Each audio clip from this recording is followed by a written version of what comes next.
Quelle soirée incroyable de Ligue des Champions. Encore une fois, vraiment, cette compétition, c'est trop ce qui se passe. C'est beaucoup trop. À chaque fois, on a des remontadas, on a des matchs de folie, des surprises, des équipes qui choquent tout le monde. On a de tout. Le Bayern qui se fait éliminer en quart de finale par Villarreal. Là, maintenant, un match où il y a deux remontadas dans la même rencontre. Enfin, c'est n'importe quoi ce qui se passe. Et on va essayer de comprendre un petit peu comment ça s'est passé tout simplement. Donc déjà par rapport au compo, côté Real Madrid, il n'y a pas de surprise. Nacho qui a été titulaire, mais c'est parce que Militao était suspendu pour ce match-là. Mais sinon, 4-3 classique avec les mêmes joueurs qu'on a l'habitude de voir. Maintenant, côté de Chelsea, c'est différent. Ils ont mis en place un 4-3-3 et ça m'a un peu surpris parce que ça marchait pas en championnat. Quand ils l'ont tenté, à chaque fois, ça marchait pas. Mais le truc, c'est qu'en fait, il y avait OK, le Chic et Werner qui ne jouaient pas d'habitude et là, ils ont joué, mais ils avaient un rôle assez précis. Surtout par rapport à Loftus-Cheek. Parce que des fois, c'était le troisième milieu de terrain, il y avait un vrai 4-3-3, surtout notamment à la relance. Mais il y avait des phases où Chelsea était à trois défenseurs et tu avais Reece James en tant que troisième défenseur avec Loftus-Cheek piston droit. Et c'est ultra intéressant parce qu'en fait, Reece James, on a vu au match aller qu'il n'avait pas le cardio nécessaire pour pouvoir jouer ce rôle de piston parce qu'il faut faire énormément de courses et vu qu'il revient d'une longue blessure, il n'est pas encore à 100%. Donc du coup, il a changé de rôle, il a mis en tant que troisième défenseur. Il avait en marquage individuel Vinicius. D'ailleurs, il a très très bien stoppé Vinicius qui a fait un match très compliqué où il n'a pas su passer à part une seule fois et ça a fait mouche. Mais on en reverra plus tard. Mais du coup, Rezeb a fait un très très gros match, mais il avait un très gros rôle défensif et offensivement, il ne devait pas forcément tout faire les efforts. Maintenant, concernant la première période, on a vu que le Real Madrid a bien commencé les 5 premières minutes de jeu, on va dire 5-10 premières minutes de jeu, où ils ont été assez bons, ils ont montré de belles choses, ils sortaient facilement du pressing, on a vu que Chelsea était un petit peu désorganisé, et ça faisait beaucoup penser au match aller.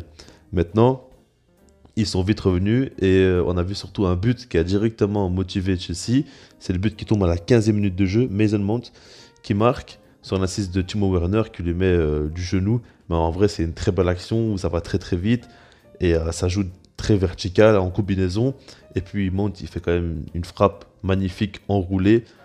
Et là c'est 1-0 et on se dit plus qu'un but et ça va en prolongation, faut pas oublier. Donc là c'est pas impossible et il faudra voir un peu comment ça se passe. Mais du coup après ça, on a vu l'équipe de Chelsea qui avait énormément la possession. Ils dominaient vraiment la rencontre et puis Real Madrid qui défendait mais qui ne proposait rien. Vraiment c'était très surprenant. Pour vous dire, le stade sifflait le Real Madrid parce qu'ils n'en pouvaient plus.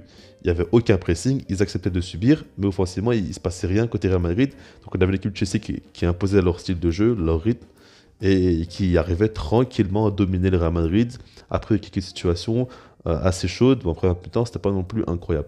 En seconde période, ils sont venus avec la même mentalité de Chelsea, mais en mode plus agressif encore. Plus gros pressing, tout ça. Alors qu'en première période, c'était pas vraiment un très gros pressing, mais ils avaient une grosse maîtrise technique. 50e minute de jeu, Rudiger qui marque son corner, assist de Mason Mount, Ferrand qui fait un beau match. Mais du coup, Rudiger qui marque son corner, et là, ça y est, c'est donc 2-0 pour Chelsea, mais ça va en prolongation. Pour l'instant, ils ont leur destin entre leurs mains. Et c'est quand même assez fou. Là, à ce moment-là, ça commence vraiment à chauffer. On comprend que Chelsea, il peut faire quelque chose, quoi. Mais du coup, ça continue, et Chelsea domine en fait. Le Real Madrid ne propose rien. Encore jusqu'à ce moment-là, il ne propose rien, le Real Madrid. Offensivement, c'est très très faible. Benzema est très très bien cadenassé. On voit qu'à chaque fois qu'il touche la balle, il y a plusieurs joueurs autour de lui. C'est vraiment très bien géré de la part de Chelsea. Vinicius n'arrive pas à passer Reece James. Donc on voit qu'ils sont inoffensifs et qu'ils n'arrivent pas à récupérer beaucoup de ballons. Il y a une grosse possession de balle côté de Chelsea. Et pour vous dire, à la 63e minute de jeu, Marcos Alonso qui marque. Et pour moi, c'est un énorme fait de match. Parce que là, il marque sur l'assist de Kanté. C'est un très beau but parce qu'il frappe vraiment dans le coin. Mais alors, c'est impossible à arrêter. En plus, ça, il frappe du mauvais pied. Le truc, c'est que le but est annulé pour une main. Alors, je vous mets l'image. Moi, je ne comprends pas comment on peut siffler ça. Et je suis désolé, mais si c'était l'inverse, le Real Madrid qui marque comme ça, jamais la main est sifflée. Et pour moi, ils ont toujours un avantage par rapport à l'arbitrage. Et c'est des petits détails, mais ça fait la différence. Parce qu'à ce moment-là, Chelsea, ils mettent ce but-là, ils sont qualifiés. Après, il faut encore confirmer jusqu'à la fin de match, hein, ça on le sait. Mais ce que je veux dire par là, c'est que c'est pas normal. Ce but-là doit être accepté. C'est pas normal qu'ils refusent ce but-là. Et du coup, là, il y a un petit coup au moral pour Chelsea. Le Real Madrid revient un peu dans ce match. Ils proposent pas non plus grand-chose, mais en tout cas, c'est beaucoup mieux au niveau des intentions. Ça... En fait, on sent qu'ils ont eu un gros avertissement et que du coup, ils veulent pas non plus que ça se reproduise tout simplement. Donc, du coup, ils se réveillent un petit peu dans leur match, proposent un peu du jeu tout simplement. À partir de là, ils proposent un peu du jeu. Mais pourtant, 12 minutes plus tard, il y a encore un but qui tombe. Et là, c'est côté de Chelsea, encore une fois. C'est Werner qui marque sur un 6 de Kovacic. Kovacic qui fait un très bon boulot, mais Werner, le but qu'il met, c'est n'importe quoi. Alors d'abord, il y a Casemiro qui vient, il lui met une feinte. Casemiro, il glisse par terre, mais comme pas possible, ça devient une serpillère, le mec. Et après, il y a encore une feinte. Je sais plus trop c'est sur qui. Il se passait tellement de choses dans ce match-là, les gars, que je me souviens même plus de ce qui s'est passé. Mais en tout cas, il met encore une feinte. Et après, il tire. Bon, la frappe, elle n'est pas terrible. Courtois qui se trouve un petit peu. Et il y a un peu de réussite sur la finition, mais en tout cas l'action elle est magnifique et Werner il fait clairement la différence. On voit qu'il n'a pas du tout stressé face au cage alors que c'était un moment quand même très très chaud.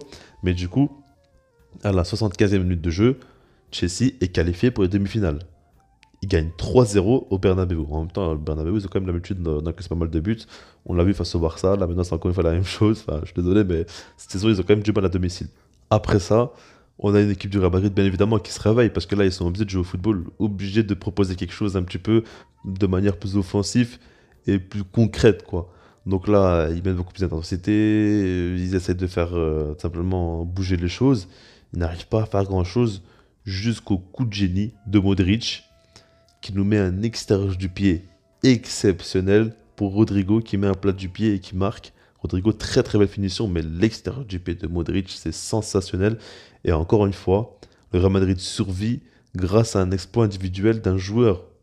Et c'est pas la première fois. Collectivement, pour moi, il coule trop facilement et tactiquement, c'est quand même assez faible au niveau des réponses. Mais les joueurs font des matchs, c'est pas normal, quoi. Modric, encore une fois, il fait un extérieur du pied exceptionnel. Et puis, Chelsea a de grosses situations, notamment Pulisic. Dans les arrêts de jeu, il a deux énormes occasions. Mais en dehors de ça, ils ont quand même pas mal de situations très très dangereuses. Et Chelsea peut clairement marquer dans les 10 dernières minutes de jeu. Mais il n'y arrive pas. Manque de réalisme, tout simplement. Et puis, au niveau des prolongations, on voit qu'encore une fois, c'est Chelsea qui a la main sur le match. Franchement, ils ont surdominé la rencontre. Mais Karim Benzema intervient et marque encore une fois de la tête. Alors, c'est un centre de Vinicius. C'est la deuxième fois dans le match où il a réussi à passer Reece James. Une fois, il a mis un petit pont et puis Reece James avait un carton jaune.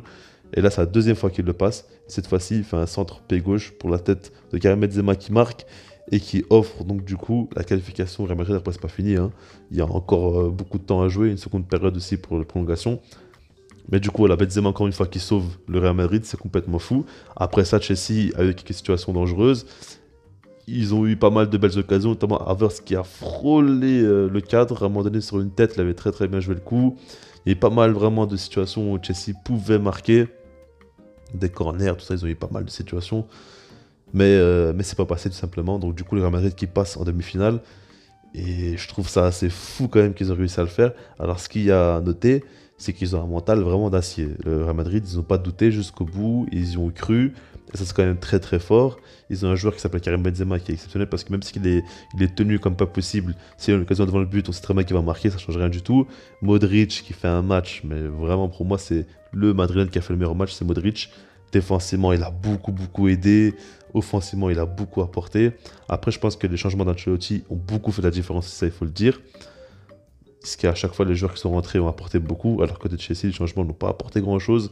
Ziyech a fait une entrée catastrophique et je comprends pas alors qu'il est tout frais. C'est pas normal. Mais voilà quoi. Après, moi, je pense que le Real Madrid, il y a de quoi s'inquiéter parce que je sais pas exactement. Je crois qu'ils vont jouer face à City. Si je me trompe pas, c'est face à City. Ouais, normalement, c'est eux. Ben, City ou Atlético Madrid. Bon, si c'est Atlético Madrid, je pense qu'ils vont passer, mais City, ils peuvent vraiment se faire rouler dessus parce que vraiment, ils ont des joueurs individuellement monstrueux, mais collectivement, c'est pas normal. Tactiquement, comment ils ont très peu de réponses et comment ils galèrent à avoir beaucoup de reprises dans les gros matchs. Là, par exemple, face à Chelsea, le 3-0 qui se prennent, pour moi, c'est vraiment Chelsea qui est un peu trop gentil et un peu trop arrogant, mais ils auraient clairement pu gagner 4-5-0 les 90 premières minutes de jeu, donc c'est pas normal quoi qu'ils ne se qualifient pas Chelsea après ce qu'ils ont proposé.